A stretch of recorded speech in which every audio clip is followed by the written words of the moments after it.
Today we've got Royal Caribbean making headlines. I think that they are putting a blueprint out there for other cruise lines, and I'm going to tell you why. Next up, we've got some updates on Princess Wi-Fi. We are going to talk about a new player in Alaska in 2026. This is a big deal. Make sure you listen what I'm going to tell you about, because we all need to know about this. And a little area where I think Celebrity is knocking it out of the ballpark on all the other cruise lines that I have ever been on. So let's go ahead and get started.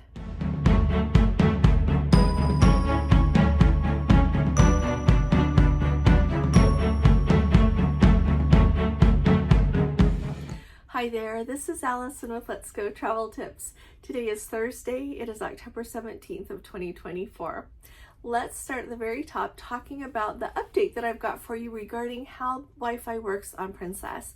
So if you've been following along for a while now, you know that Princess is now offering their Max Wi-Fi on board all of their ships. It started to become available on August 31st is when that rolled out.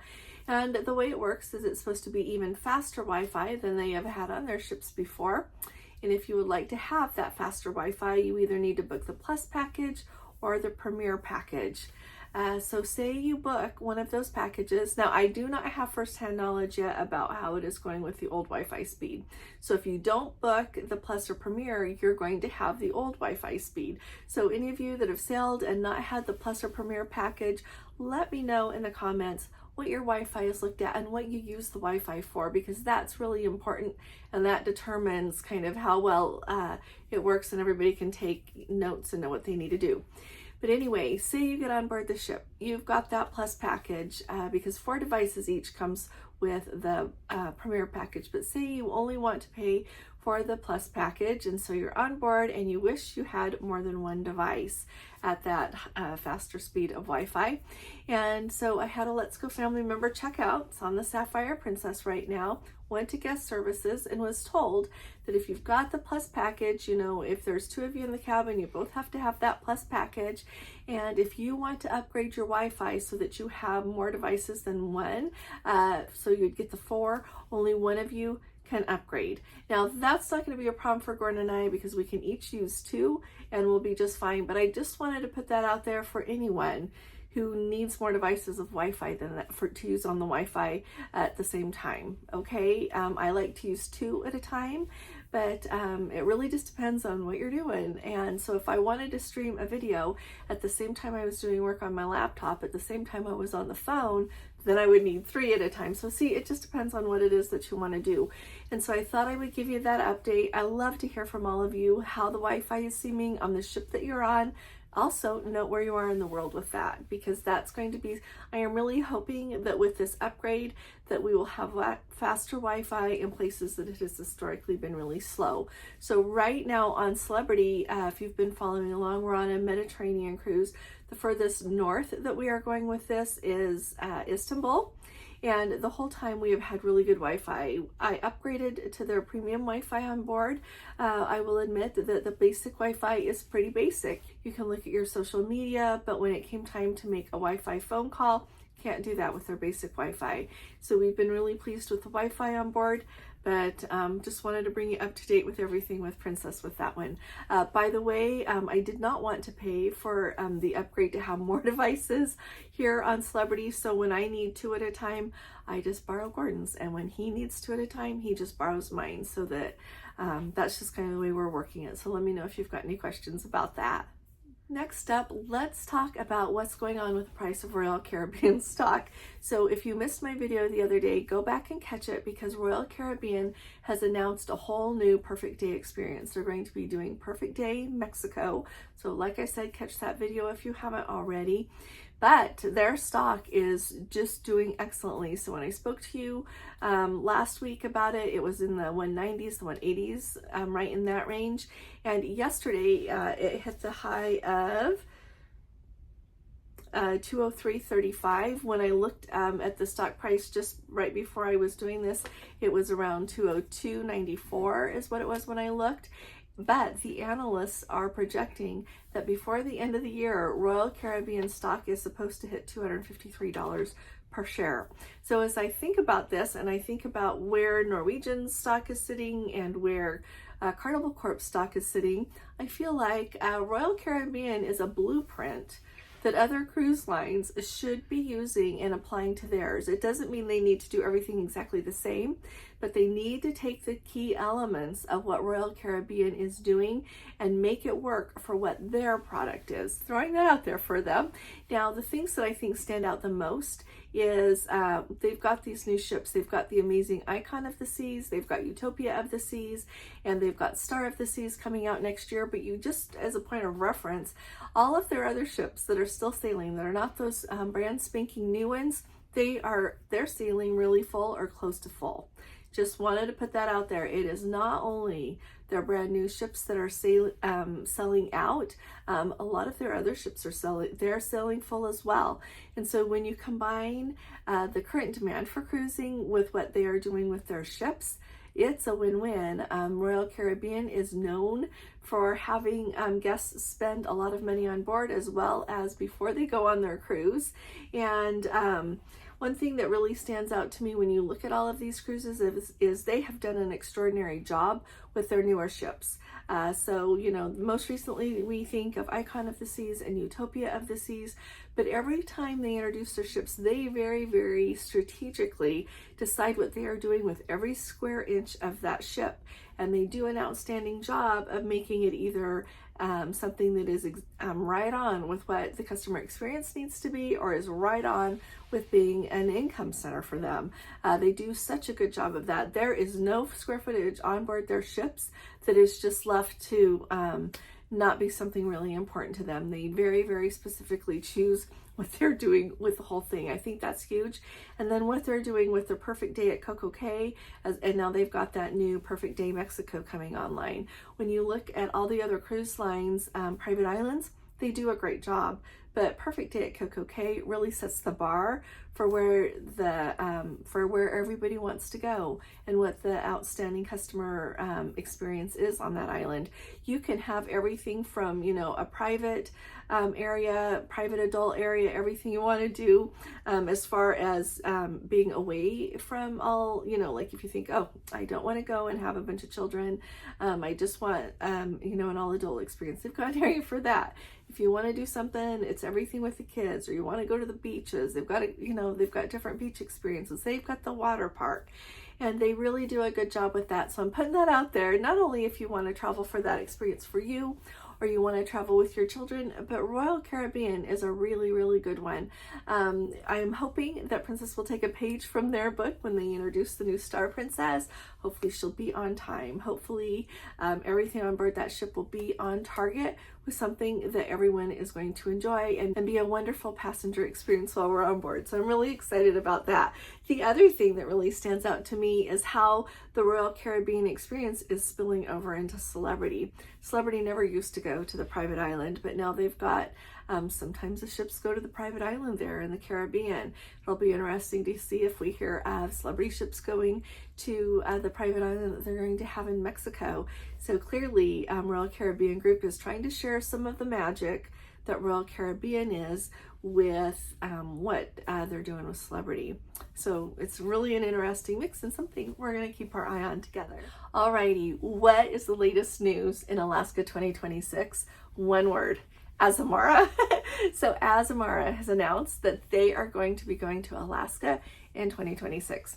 I heard about this from the Future Cruise, the nice Future Cruise crew member when I was on board Azamara just recently, but she said it wasn't public, so I'm not going to tell when I'm not supposed to tell, but they just announced it. So this is really, really big news. So when you listen to my videos about Azamara, as someone that loves Princess, Azamara is excellent. It is such a similar experience, but just on an elevated level, and it's going to need to be in my life a little bit more. So I am looking for what I want to do on Azamara in 2026 as far as Alaska goes. So I'm going to tell you about some of the itineraries that they've got just there in Alaska, as well as a remarkable voyage that I'm trying to figure out if Gordon can make it work with his vacation time.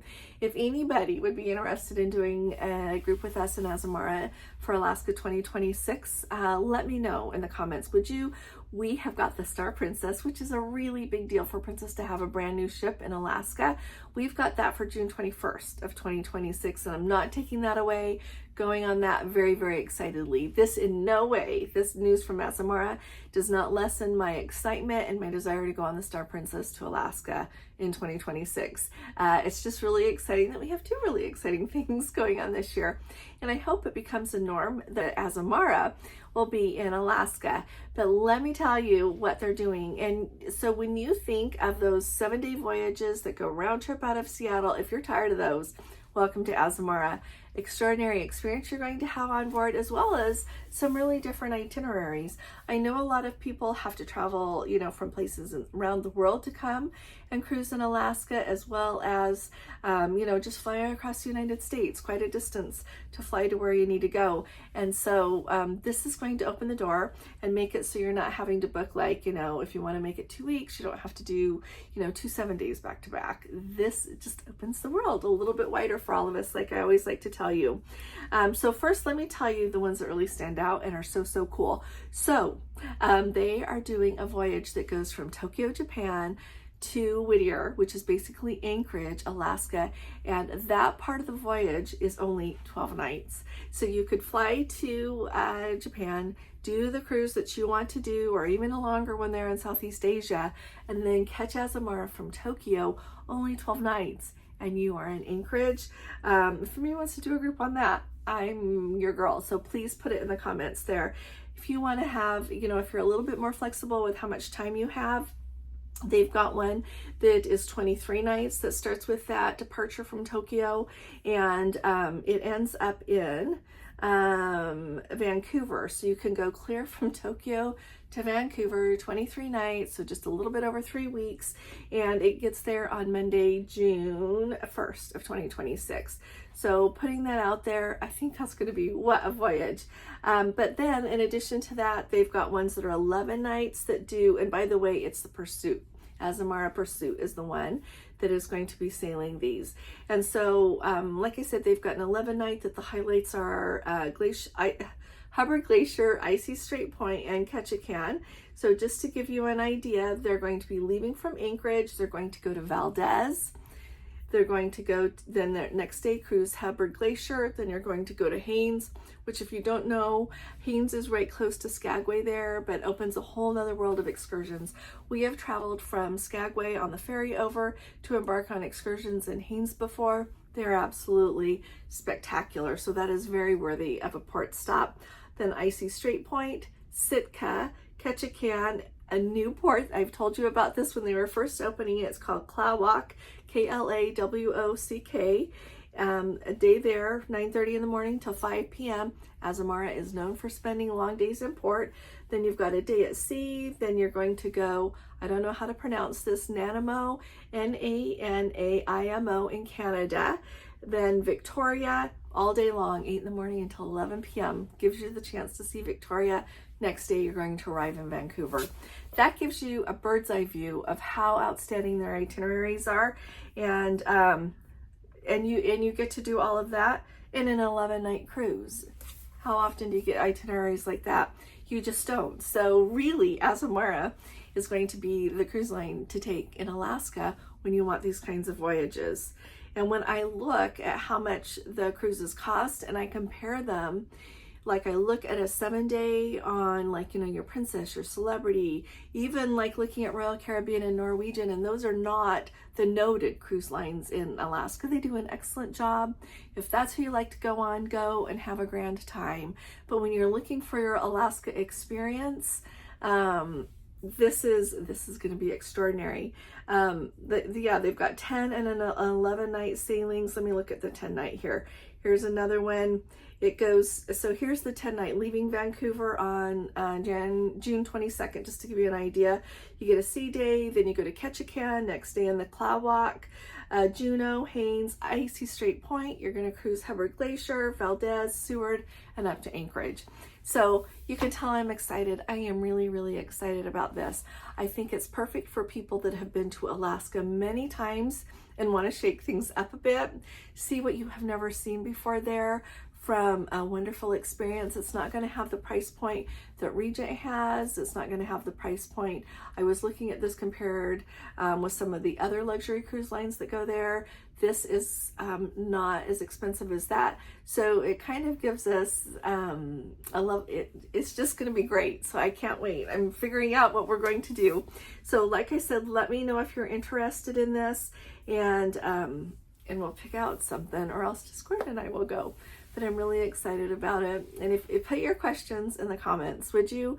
Right now, the promo that they've got going is $500 of onboard credit, and which is a pretty sweet spot. Then you can use that to book your excursions if you want to.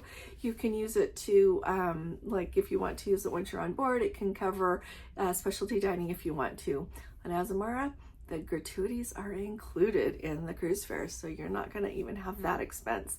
Really great way to sail. So I am so happy that I went on that Azamara cruise, so that I understand it all and can share it with you. And if you have questions or want to book in a cruise on Azamara or anywhere else in the world, I would be delighted to help you. So just send me an email at letsgotraveltips@gmail.com and I'll get right back to you. So thanks. If you haven't subscribed to our channel yet, will you please hit that subscribe button? We'd love to have you with us. We talk about cruising 6 days a week. We do 2 lives a week, as well as our live sailaways when we're traveling, and we'd love to have you join us.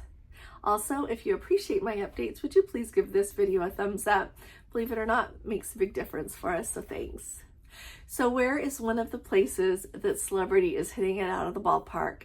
The cruise lines that I've sailed on is Azamara, as I was just talking to, lots on Princess. This is my 3rd time on Celebrity. I've been on 2 on Norwegian, 1 on Royal Caribbean, 1 on Carnival, and you know what? Celebrity hits it out of the ballpark with their with the buffet. The buffet is outstanding. The very first day we ate in the buffet and it was okay, and so I was a little bit worried, because when I've been before, the buffet has been outstanding, but now every other time that we have eaten in the buffet, it has been excellent. So today is a sea day and we just had lunch in the buffet. They always have a section that has like your main courses for that day, if you kind of think of it that way. And they do a really good job of focusing it on the destination that you are visiting. So today that was Turkish food. When we got on board, it was Greek food. Just lots of options there for entrees to go with where you're visiting. They have a station that's a whole section like with your cold cuts. They've got a place to make salads. They've got an area that, for example, today, to go with the Turkish theme, had several different kinds of hummus and ziki and a yummy Greek Turkish salad kind of thing.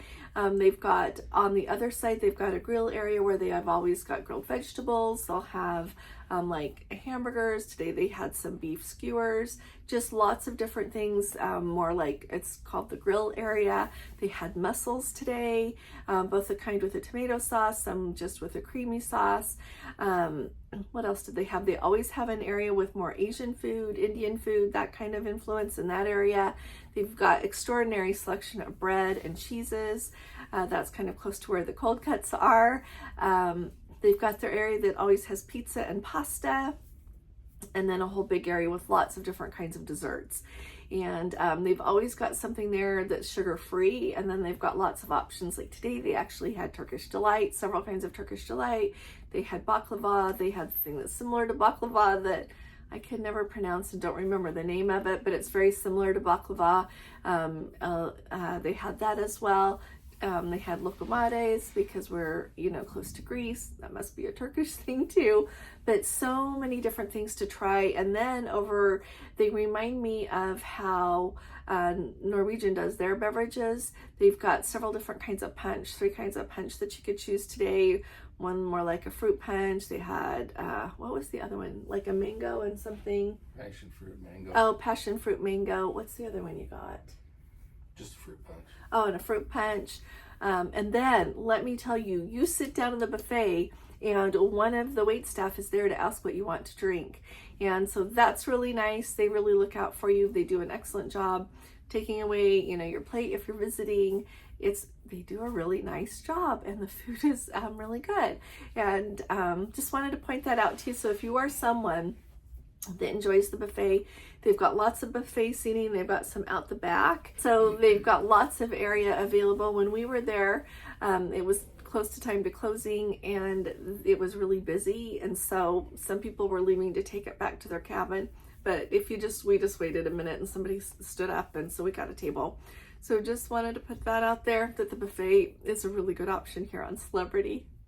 Thanks so much for being here today. I look forward to seeing you again tomorrow. I'll be talking to you all again really soon. You all take really good care.